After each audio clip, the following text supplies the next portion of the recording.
ఇచ్చిండు. ఏది ఇట్లా కాదు బిడ్డ ఇట్లా చేసుకో, కానీ ఆటల విషయానికి అత్తే కట్టె పట్టుకొని 7 సెకండ్లు అలా కలిపేది మాత్రం ఇవ్వరు ఎరపలేరు. లేదు లేదు అది నో గ్రూప్. వాళ్ళకి వాళ్ళు స్పై బ్యాచ్ ఆడలేదు. ఎందుకు తెలుసా? వాళ్ళు ఏది వచ్చినా కూడా నాకు ఇయ్య, కానీ యావర్ అన్నాడు ప్రశాంత్, మన శివాజీ అన్నాడు. కానీ ప్రశాంత్ కూడా ఆయన నాకు కూడా అడుక్కున్నాడు. లాస్ట్ వీక్ లో నాగార్జున ఇచ్చిండు 2 లక్షల కోటి అడిగితే రే కూర్చో నువ్వు కూర్చో అన్నాడు. ఎందుకు ఇస్తాడు 2 లక్షల కోటి? ఎందుకు ఇస్తాడు చెప్పు? కెప్టెన్సీ జరిగింది కదా, అప్పుడు శివాజీ అన్న ఇవ్వలేదు కదా, అది జస్ట్ మోటివేషన్ ఇచ్చిండు. కానీ ఆట ఆడింది మాత్రం కట్టె పట్టుకొని ఆడింది మాత్రం.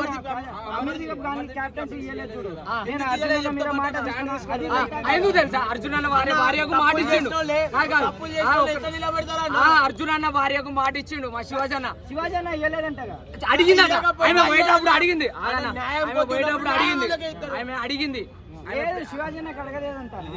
అన్నది. ఆ మాట లైవ్ లో అది టెలికాస్ట్ కాకపోవచ్చు, కానీ జస్ట్ అన్నది మా భర్తను ఇంకోసారి కెప్టెన్ గా నాకు చూడబుద్ధి అవుతుంది అని అంటే ఈయన పెద్ద మనసు చేసుకొని లాస్ట్ సాయం చేద్దామని చేసిండు.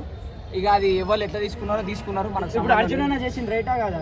నామినేషన్ చేసిండు కదా, నువ్వు తప్పు చేసావు. ప్రశాంతం చేసుడు తప్పు, శివాజీ చాలా 100% తప్పు 100% ఉంచుకున్నాడు ఆయన.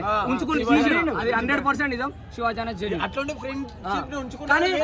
స్పై బ్యాచ్ చూసినా ఇప్పుడు ఎస్పీవై మాత్రం జెన్యూన్. ఎందుకంటే వాళ్ళకు ఇది ఎలక్షన్ పాస్ వచ్చినా కూడా నాకు ఇయ్య కానీ యావర్ అన్నాడు, నాకు ఇయ్య కానీ ఈయన అన్నాడు, ఏవో శివాజీ అని అన్నాడు. ఎవరికి ఇయ్యలే. ఒకరికి ఇచ్చి హీరో కాలే, ఒకరికి ఇచ్చి విలన్ కాలే. ఆయన జెన్యూన్ ఉన్నాడు, జెన్యూన్ ఆడాడు, కప్పు తీసుకొస్తాడు, మనమే పోయి తీసుకొస్తాడు. ఇప్పుడు శివాజీ అనుకున్నాం కదా.